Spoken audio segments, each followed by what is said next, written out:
Good evening. It's March 27th, and we will be discussing Lihi Lapid's On Her Own. And I hope you liked it. I really liked it. Oh, I And loved I've it. done some reading on it, so I have some other things to share with you. Let me share with you what she looks like. Here is Lihi. And she is a writer, an activist for disability rights. She's married to Israeli politician Yair Lapid, and I'm going to show you a picture of him too, because he's currently the leader of the opposition.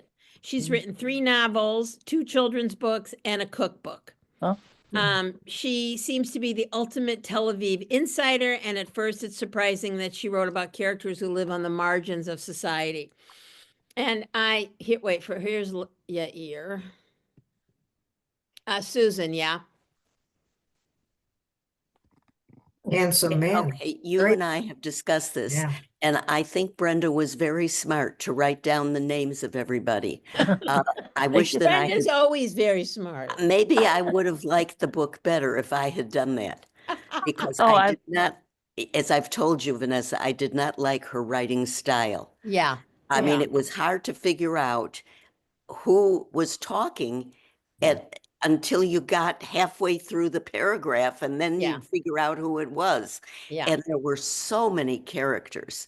Mhm. And I also felt there was a lot of superstition in it, Well, and magical thinking.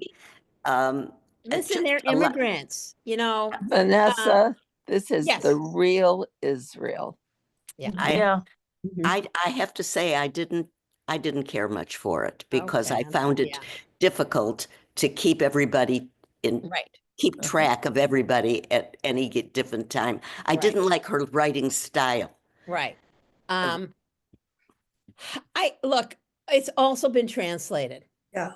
And the translator, Sandra Silverstein, has translated the works of Israeli fiction writers such as Edgar Keret. We've read him, Ayelet Gunder Goshen, Eshkol Nivo, all of them I really love. And her translation of Amos Oz's Between's Friend won the National Jewish Book Award. But there is something to be said about reading something in translation. Merle, I'm going to unmute you. Go ahead. I happened to hear her speak a couple of weeks ago at a Zoom, it was a Zoom call like this, but from a synagogue in Minneapolis where my daughter works, and they invited me.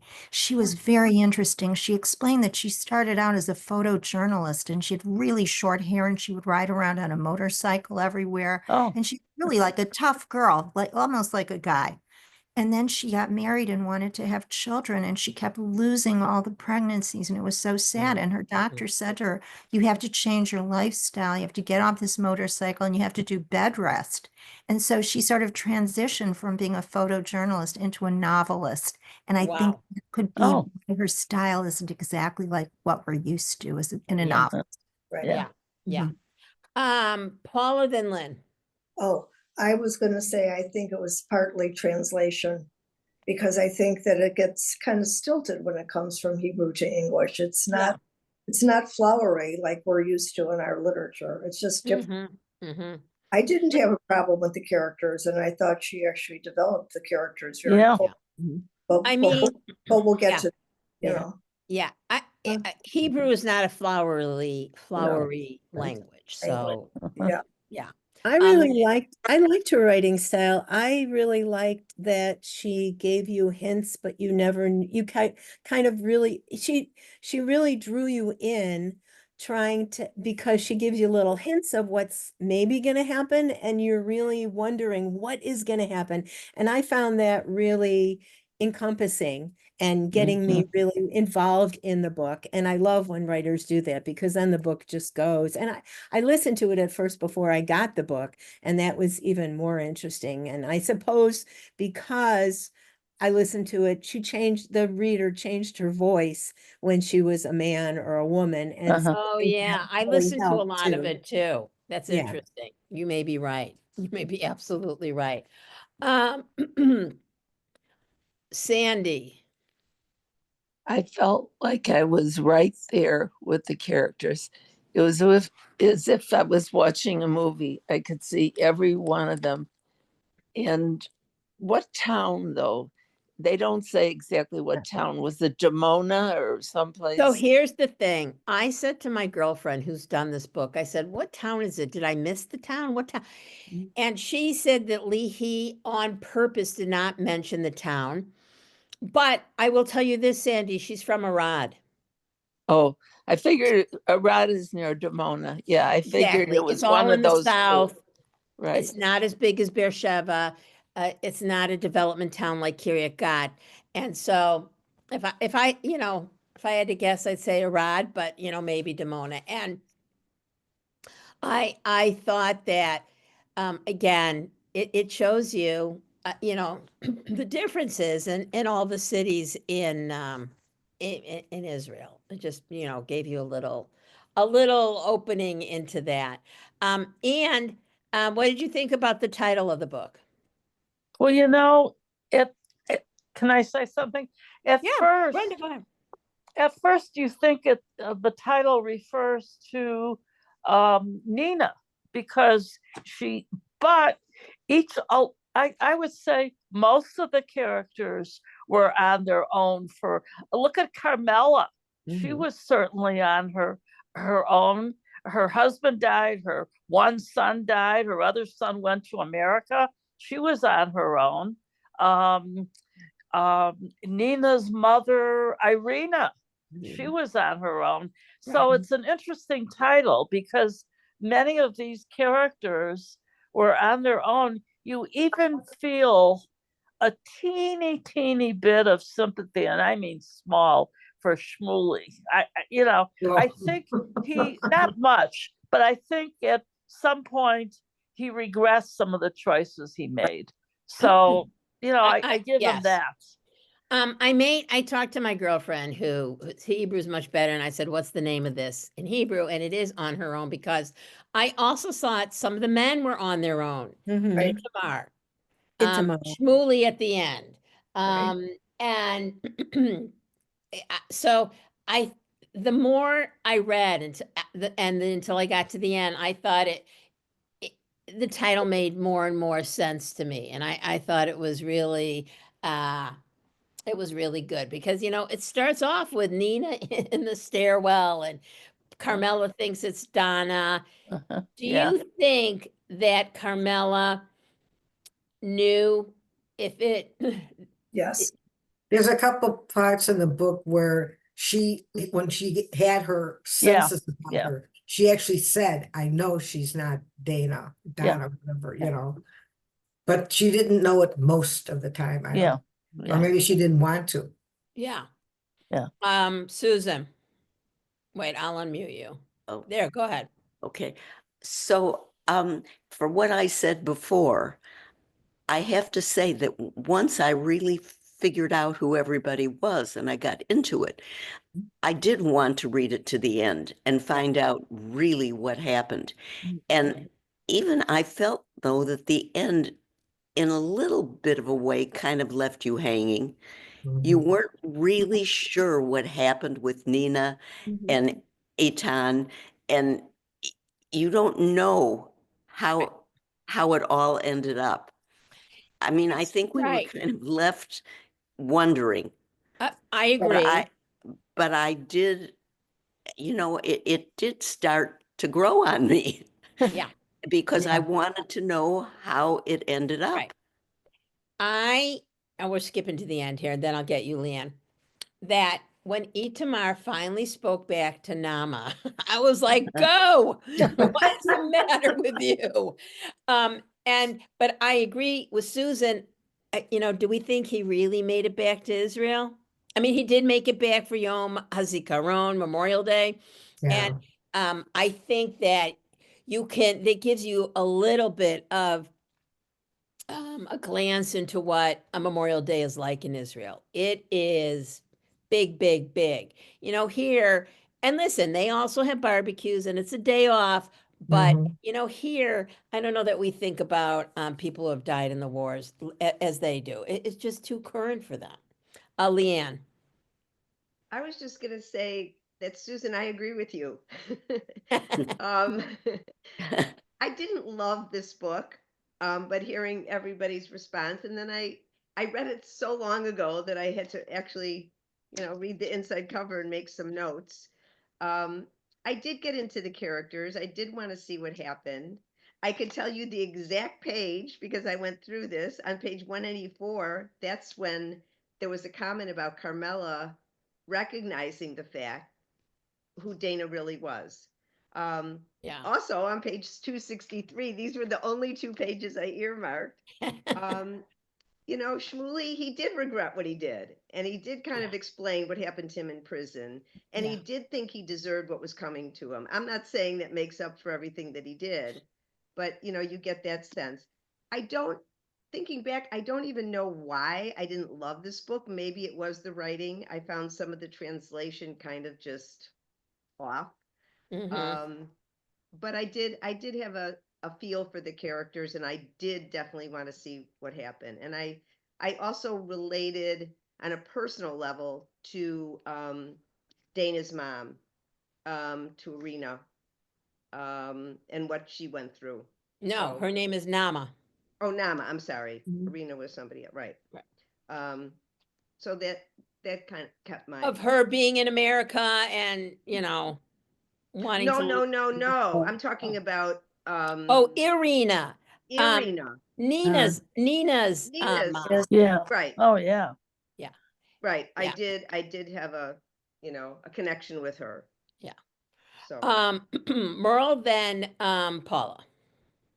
I had a very hard time with Donna's mom, Irina. Yeah. No, She no. Donna's mom, the real Donna, is Nama. And Nina's mother is Irina.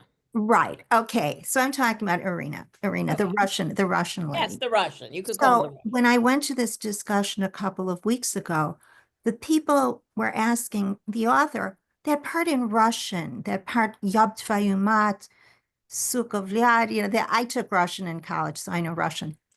She refused to translate it. Well, I Yeah. know Russian. What that mother said to her daughter was so vulgar. It was so wrong. I felt it I was so wrong. wondered what it was. Well, I'll tell you without actually saying. The first part is F your mother. The next word suka means bitch. And the next word vliad means the C word, C-U-N-T. Oh, Okay, I don't okay. want to say it either. But I mean, Good. the author wouldn't even try. She wouldn't even deal with it. But I just think you should know how many mothers talk that way to their teenage daughters.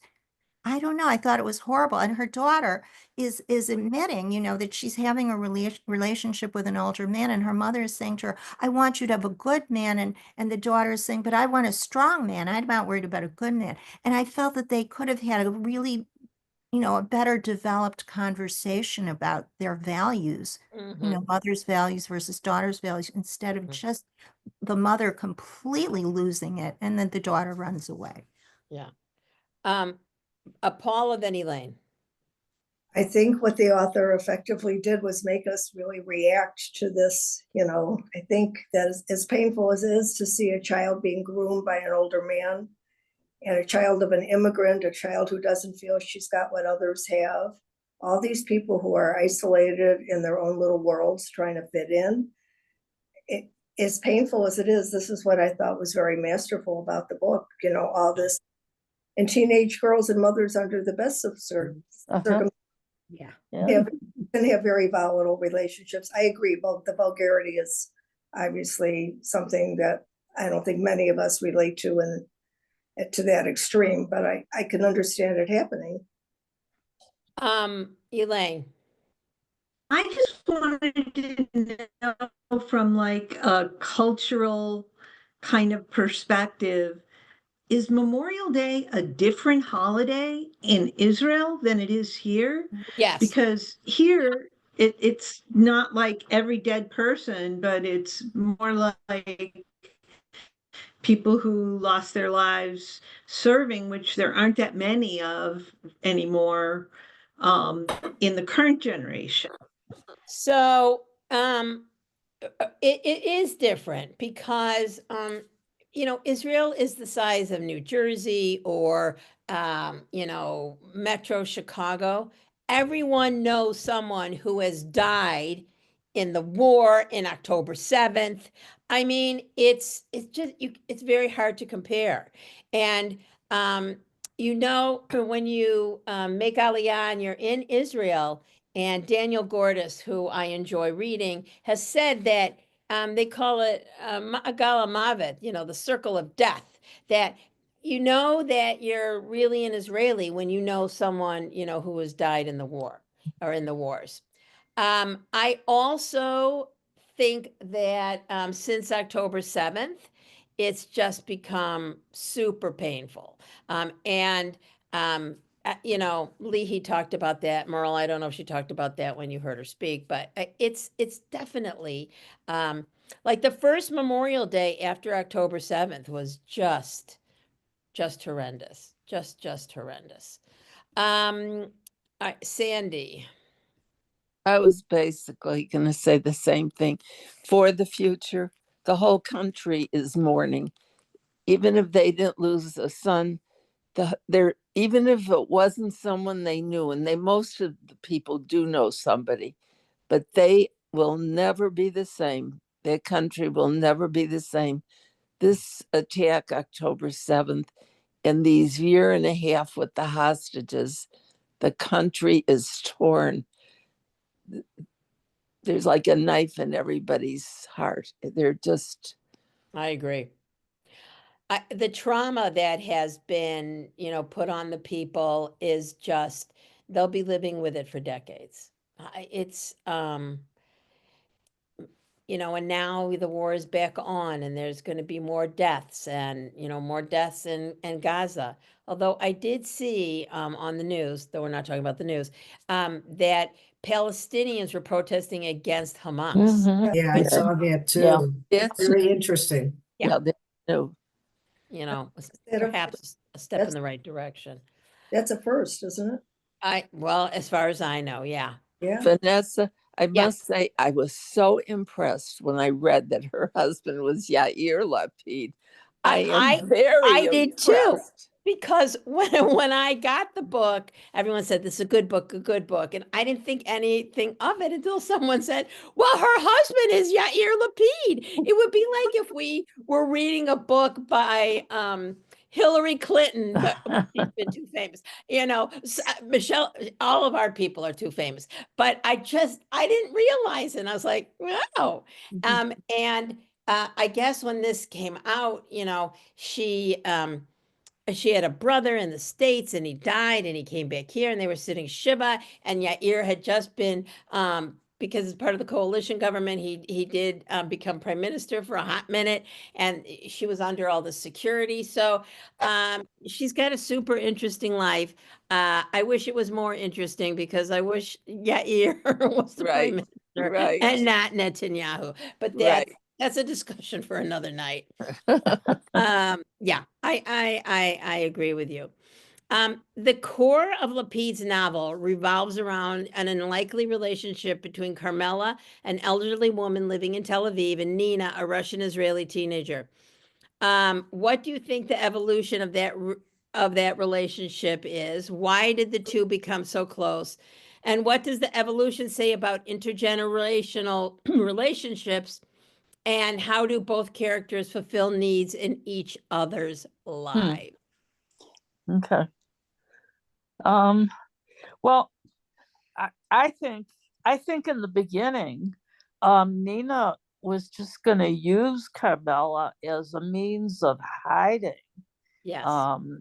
You know, but then she begins to change because she sees how filthy the apartment is, and she decides to clean it up. And Carmela thinks she's Dana, and somehow or another, the relationship just changes. Yeah. And maybe she thinks of, at one point, I think she calls Carmela Babushka. Wasn't that her grandmother? Yes. So maybe, Well, it says grandmother, and you know, it might have been Safta is what I'm thinking she called her. And And then when Irina got there, she didn't like that because her mother was, grandmother, and Yeah. there's a whole thing about that. Yeah. Isn't that a Russian way of saying grandmother when you say babushka like Yeah. that? Yeah. I Yes. think so, yeah. We Uh, used to call scarves babushkas. Mhm. I remember. Yeah. Oh, whoops. So Yeah, kind of a scarf that goes Yeah, over your Yeah, head. exactly, yeah, exactly. Susan, then Merle, then Lynn. Okay. Okay. So I think when you talk about Nina changing, which is obvious, I think she also was suffering to some degree with guilt for her former behavior. Yeah. And I think when she saw how needy Carmela was, she decided Yeah. she was going to protect this woman. And she really became her protector. Yeah. And she stood up for her no matter what was happening. And she stood up for her against her own mother Yeah. because she felt that Carmela needed her. Yeah. And I think she liked being needed. Yeah. Instead of just, she didn't think she was being used. Yeah. She was doing this on purpose. Yeah. I think when Carmela goes outside and gets lost, we're all, and Nina finds her. I mean, it was a beautiful, and Ethan calls his friends and the neighborhood comes and helps them out, and it was really that's a beautiful scene.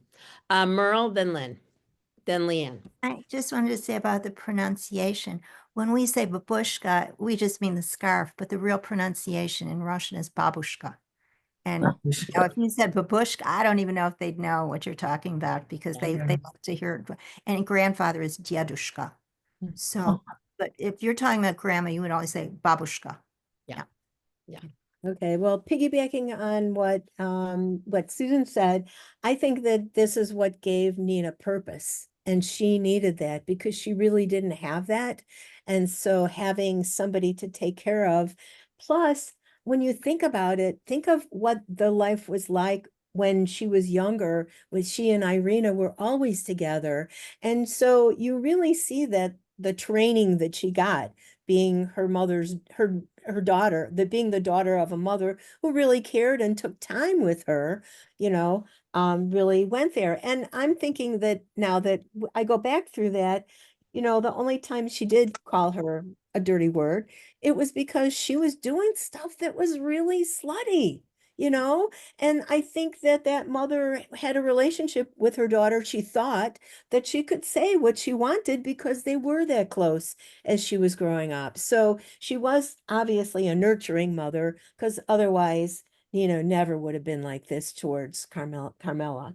I think it's absolutely fascinating that Merle knows what it was and why Leahy didn't translate that, or why the translator didn't translate that. It is kind of a fascinating fact. Leanne. I agree with what Lynn said. I think when you first asked the question, kind of their relationship, what they did for each other, they saved each other. And I think from the minute Nina arrived at that apartment, I had a sense that this was a good girl, that she was sensitive to this old woman who she wasn't sure what she was doing. She had that volatile relationship with her mother. I don't think, right, thankfully, we don't use that language, hopefully, with our daughters, but it happens.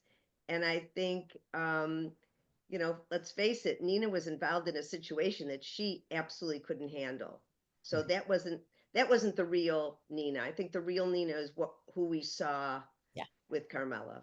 And When they she saved each started, other. when she started cleaning the house, Cleaning. Yes. I knew love things that she were going to started get all right. cleaning. But Cleaning, let's yeah. go to the end. Do you think it was realistic the way Irina and Nina reconciled?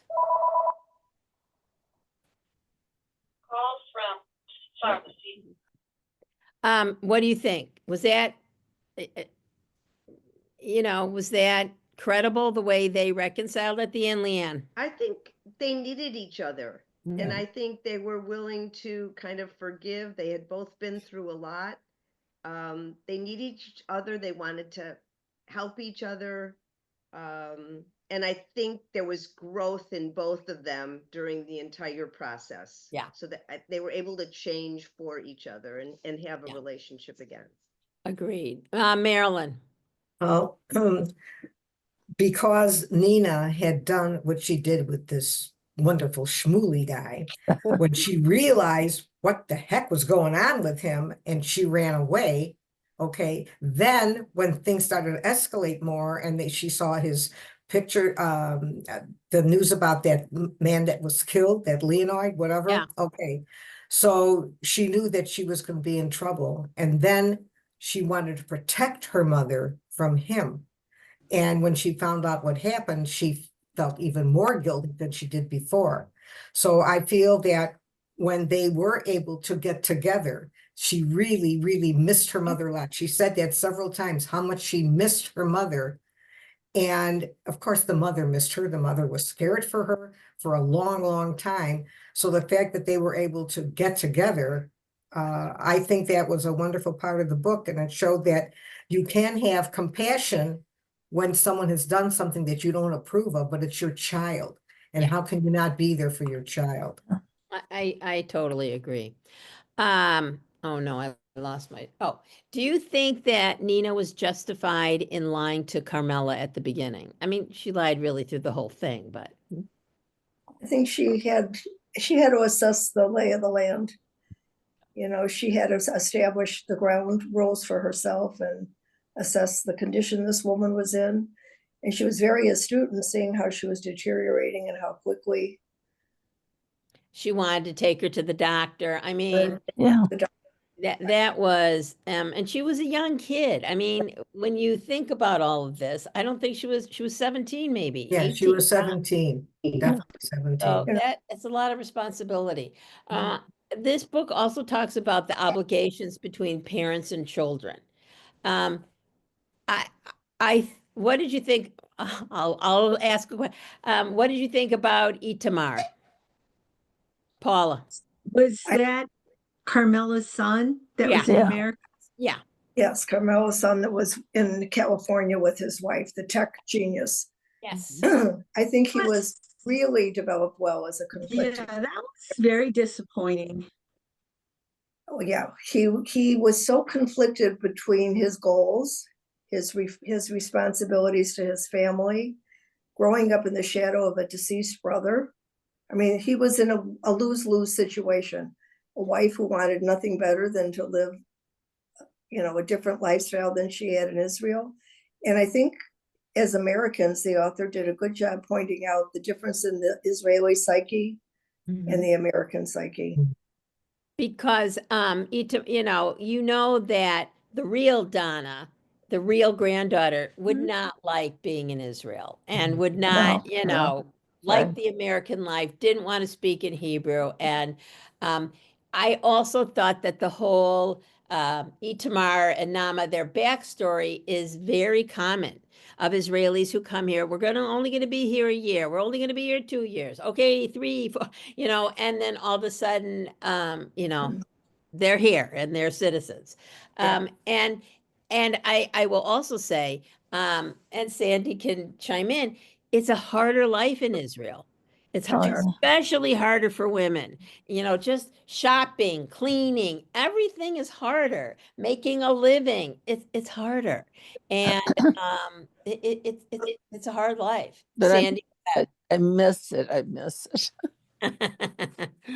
yeah, I wish I could have both. I'm so selfish. I wish I could have both.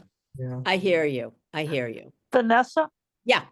am I the only one that really didn't like Naaman? I mean, I thought she was Oh no, a I think very, everyone didn't like her. I mean, I didn't she like was her. selfish. She was, Oh, oh, terrible.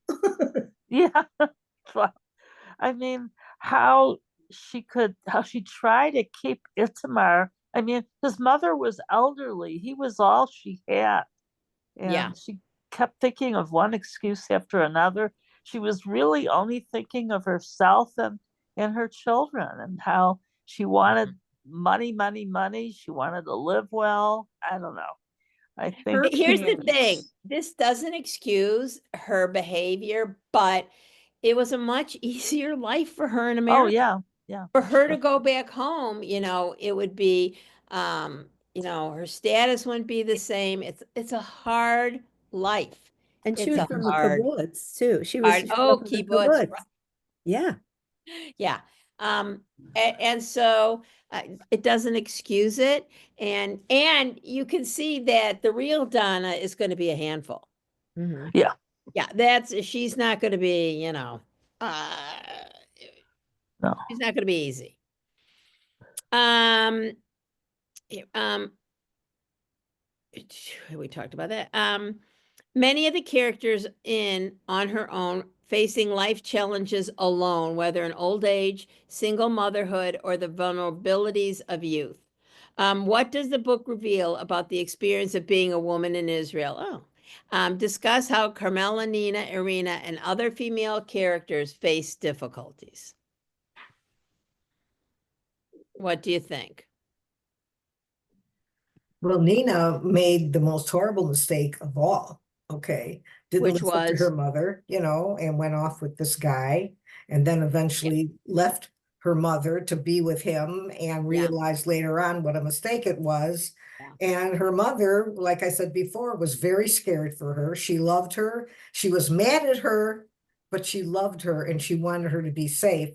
And when Shmuley came to her apartment and asked her, and she really didn't know where her daughter was, but she was trying to protect her also. Then he takes her phone on top of everything else. Yeah. I mean, but getting back to Carmela's son, who was in America, he finally comes Itamar, to yeah. Israel. Okay. And then at the very end of the book, he's calling his wife while she's in the car with the children, Uh-huh. that he is not coming back and they have to come there. Yeah. And I'm just wondering if she really would have done that. Would she have, would he completely stay away from his family? He felt so guilty about leaving his mother and seeing how sad her condition really was. Would he Right. give up his wife and children to be there for his mother? That's a really good thinking point. It is a thinking point, Lynn. But he really wanted his kids to come to Israel and see what it was like. Yeah. So that was the other piece of it too, that makes you think that maybe he'll really push her, at least for a summer or whatever, to come to Israel. And when she was younger, she spent a lot of time with Irina. And so she, did have that connection back in the day Oh, when she yeah. was much younger. Wait, So who are when you she was talking? You're talking about Danya what? had a relationship with Irina. No, Donna and Carmela. Carmela. Carmela, I meant, yeah. I know Donna the and name. Carmela had a really, Carmela, from Carmela's point of view, had a Yes. really tight, relationship with her granddaughter. And so Yes. there's something that could be redeveloped there as well. Yeah. Merle? Vanessa, don't you Oh, think Sandy, that yeah. when Itamar saw Hagit and Mhm. had a little chat with her, he realized how much he missed life in Israel, not Yes. just her, but Yes. Yeah. but the way he felt about Yeah. a woman in Israel. Right. And I also think that Hagit could tell him, it was a crime, Carmela living on her own and having dementia and not knowing, could have gotten lost. And if it wasn't for Hagit, giving her food and the generosity of the neighbors, she wouldn't have been able to live as well as she had. Leanne and then Merle. Wait, I'll unmute you. There you go. Okay. I don't know if you mentioned this already, but to me it was very, very clear at the end of the book that Itamar was definitely not going back. Yeah. That he Well, was, he was just too unhappy. I was glad he finally got the I don't want to say the word. He finally got enough guts Chutzpah. to stand up to her. Yeah. It's and called say, balls. Yes, I was going to say cajones in Spanish. But so I think it was really clear, regardless of what, what she was going to do, he was going to stay there. I also think, in all fairness, although he probably knew something was going on with his mother, she didn't have an exact diagnosis. And he was just going by the fact that, wow, she sounds different. She's asking the same questions.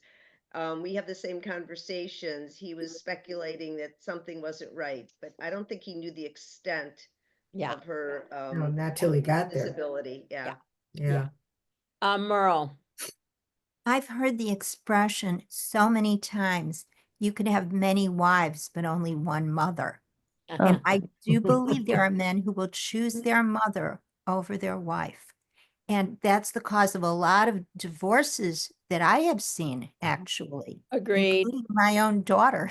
So, one daughter.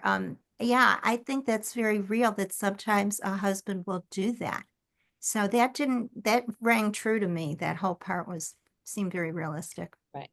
I think, I'll get to you, Marilyn. I Okay. think, Carmela's, her coping mechanism, she realized that she had to write everything down and she couldn't go off the script. That's a coping mechanism. And, you know, I can see with my mom, she'll say, you know, how are the kids? You know, that's code for she doesn't remember their names, but she knows that they're there. And so, and I think Itamar was becoming a little bit suspicious. And I'm not sure why Chagit didn't call him and say, hey, you know, this is really getting to a desperate situation. Yeah, right. Marilyn. Well, when we're talking about Carmela's son, a lot of stuff about him in the book, when we're talking about him, his character, he was always talking about wanting to go back to Israel. And he felt very guilty about the life he was living in America, although he was very successful, but his heart and his soul, I believe, belonged to Israel. Yeah, I agree. And he really felt bad about not going, and he felt bad that his family didn't want to go, but he always, in his heart, he wanted to go back there. He felt that he was more Israeli than anything else. Yeah. And I Yeah. think that's what drove him to go that time and say he's not coming back. Yeah. I also think that I've lost my train of, I'm doing too many things here. Oh, Israeli couples. It's normal, I think, in Israeli couples, one wants to go back and one wants to stay here. I mean, it's a thing, you know, it's, you know, that I thought that was absolutely true to life. Did anyone else have their hand up? Paula. And also, Nima, her Nama. Nama, her assimilation was to be with other Israeli women. Yes. You know, so she didn't assimilate other than, I think, superficially, monetarily, Yeah. Yeah. you know. But the author did bring up an interesting point about what it meant to grow up on a kibbutz and that sense of community. And Yes. that's something that I think as Americans also, that we don't understand Yeah. that particular way of socializing in a community. So that must affect the way they assimilate here, or the lack of. Yeah. Was Johnny, that Shmuley, evil? What did you think about Lapid giving him a voice? Well, I mean, at the end of the book, all of a sudden he's so sorry for everything. And you know Yeah. what? I didn't believe him 100%. Come on. The guy was a real scumbag. And all of a sudden, oh, I'm such a terrible person. Yeah. Look what I did Right. to my wife. He didn't know Right. what he was doing to his wife and family Right. when he was doing all these horrible things. Give Right. me a break. I do not believe that. Paula. But I do think I did like the part about the psychological background, about his need to be thrilled, his Yes. need to stand out, his need to be, you know, Yeah. different in a sociopathic way. But it gave background to his development as a small And criminal. yeah, on page 312. And what would have happened if he had stayed in the army? Maybe Yeah. he would have become a great commander. But he I mean, wanted money. Money. That's right. what he said. Yes. Although if you stay in the Israeli army, you get more money. And that's how they get people to stay in. You know, Yeah. they throw them more money. But he would have had like the thrills. He would have been commanding people, you know. He obviously didn't care that much about it. Yeah. You know? Yeah. Yeah. I agree. Well, maybe Uh, maybe he just found it was easier to go out on his own and have power outside with Right. nobody telling him what to do. right. And it looks like, he had the mall, like he had a good life. And then all this, not all of a sudden, but he's chasing after women. And why do you think that Nina was prey to someone like him? Well, she had no father. Right. She needed to be recognized by someone, and she had always been a beauty. She had Right. always boys' attention. Mm-hmm. Yeah. So she was getting everything she wanted, material things and attention. Right. She was being groomed. Yes. So do you think that Nina also used and exploited Johnny? And did she also exploit Eitan? Uh, Bit, I don't bit think at the she beginning. explored Eton. I think she really wound up, after she got over her fear of a man, any Yeah. man, Yeah. okay, then she became to realize what a nice person he was. Yeah. And as far as Johnny, he gave her presents, he took her to places, fancy restaurants. But when everything hit the fan with all the sex and all these other men, that's when she realized she made a huge, huge mistake. Right. She's And lucky she got out of it. Yeah. Yes, agreed. Because, Lynn, what were you going to say? No, I was I don't know what is I going to say. Oh, I thought at the beginning she was trying to manipulate him. Yeah. But eventually she came around and realized, well, she kind of came to her senses once she Yeah. started really staying with Carmela and dealing with life the way life really is instead of being the teenage brat. Right. And I think that it also illustrates, so this was before the army, Irina kept her army, that she's called up to the army. She had the letter to give to her, and and when Nina wasn't there for matriculation, it was a painful thing for both of them. But Israelis at a certain point are very naive. I see a lot of young Israelis who come here either right before the army, right after the army, and just dealing with money or where to keep their passport or silly things that our kids who are more worldly and have traveled all over and have had those experiences. And of course, Nina's from this small little unnamed town. And obviously, she and her mother did not have a lot of money. And Carmela and Carmela's family, Itamar in the States, but even Carmela in Israel had more money than Nina and Irina. Any thoughts on that of their different circumstances there? Yeah. Yeah.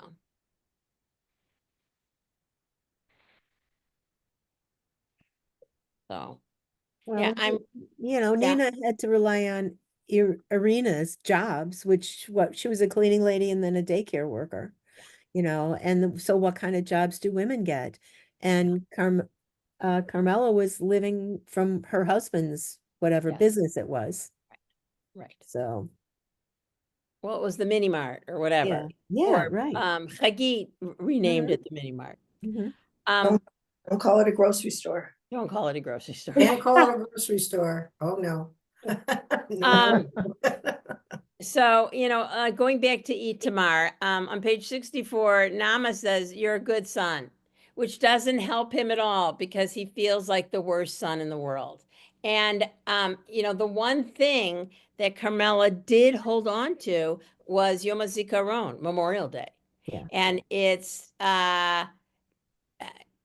you know, when you see people with dementia and it's interesting what they choose to hold on to. And that, I mean, she didn't totally hold on to it because she thought every day, and Menashe, he had to call her and all of that.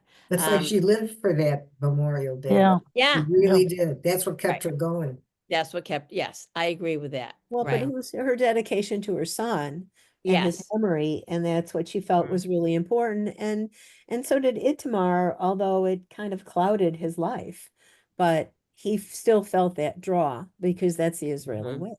Yeah. Um, yeah. Huh. See, one more. Do you think Carmela? Oh no, I did that one already. Do you agree with Chagid at the end of the book that Nina and Irina too saved Carmela? Yes, I Why? do. Yeah. Because they were there for her. And even when Irina came and she really didn't want to be there and she resented Carmela and resented the affection that her daughter had for her, after a while, she came around and she really did begin to care for Carmela just like her daughter did. So I think the two of them really did save her for whatever kind of life she was having at the time. Yeah.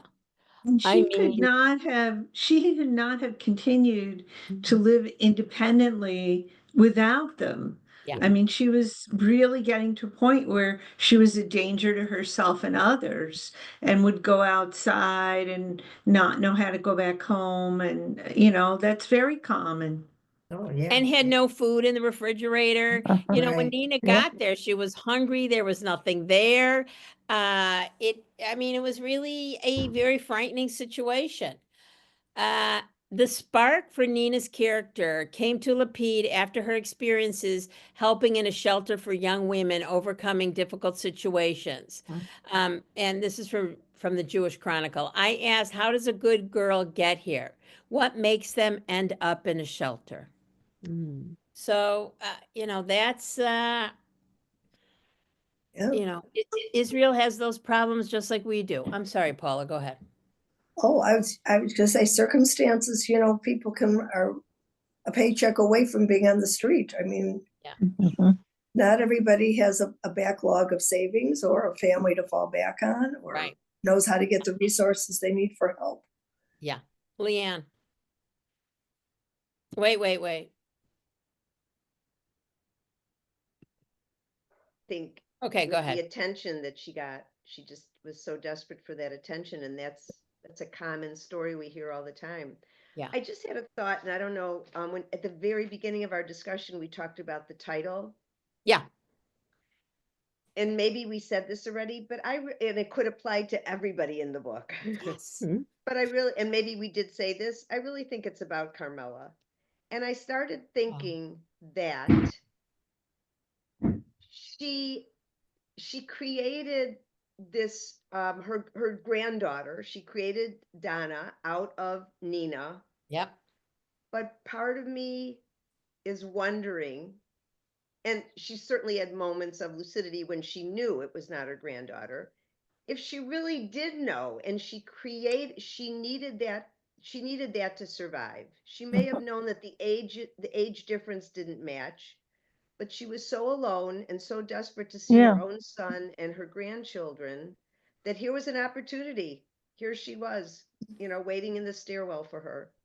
So I wonder about that, how much of that she put into making Nina what she needed her to be. But I really think now, in looking back, that this title is about Carmela.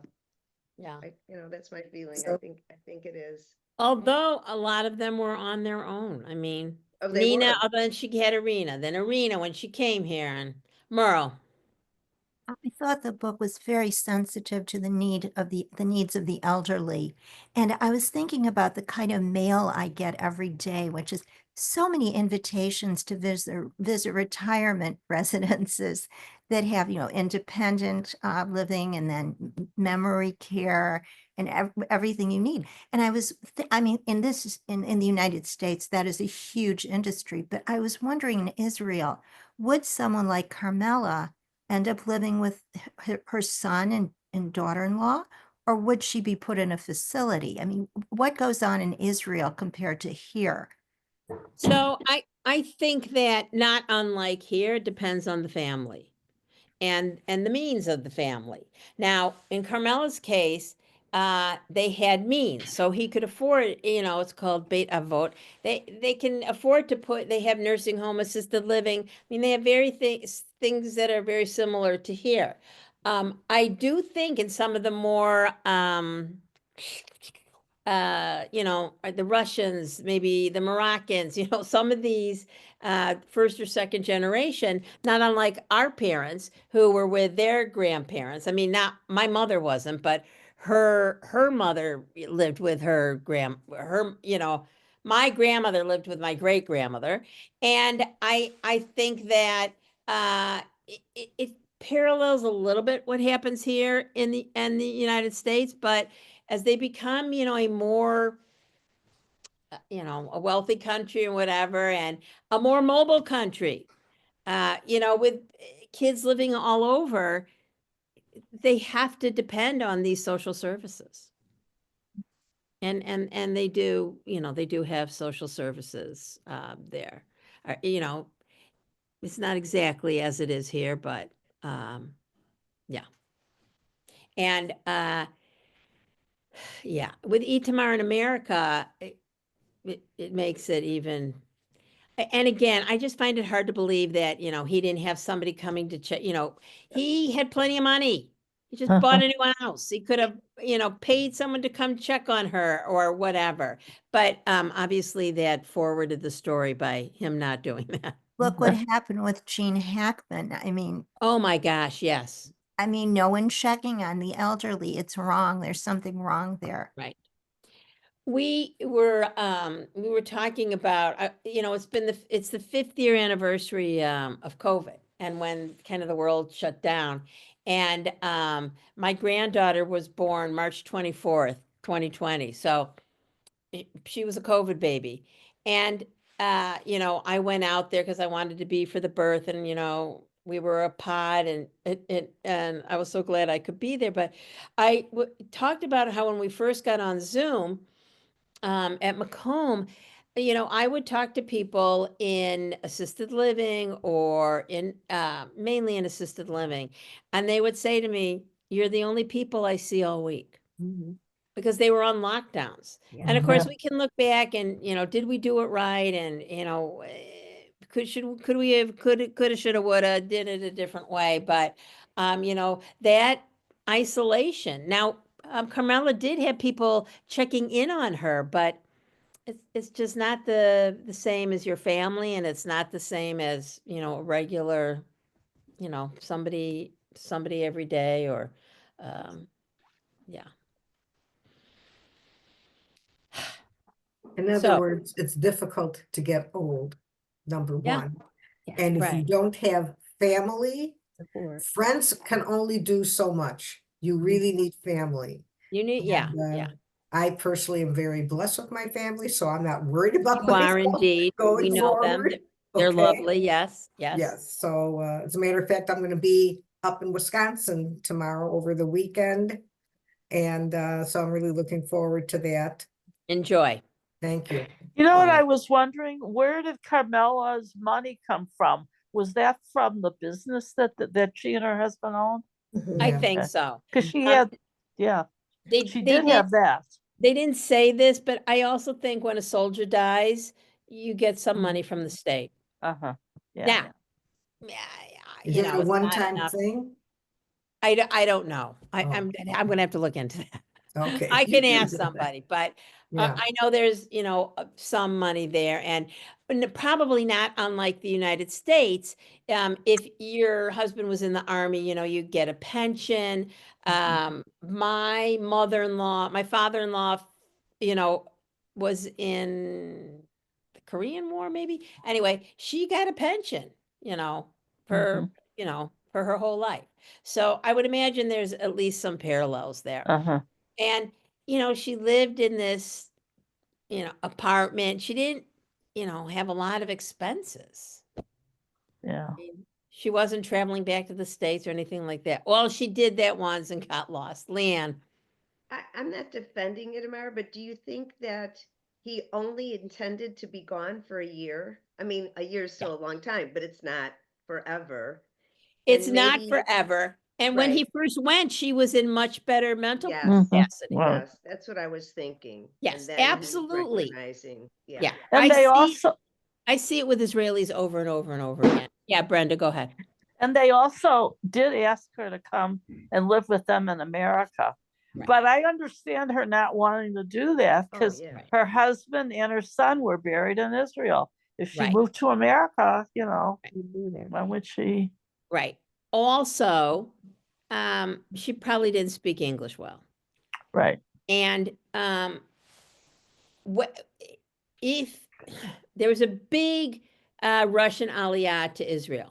And if you only speak Russian in Israel, there's Russian newspaper, Russian TV.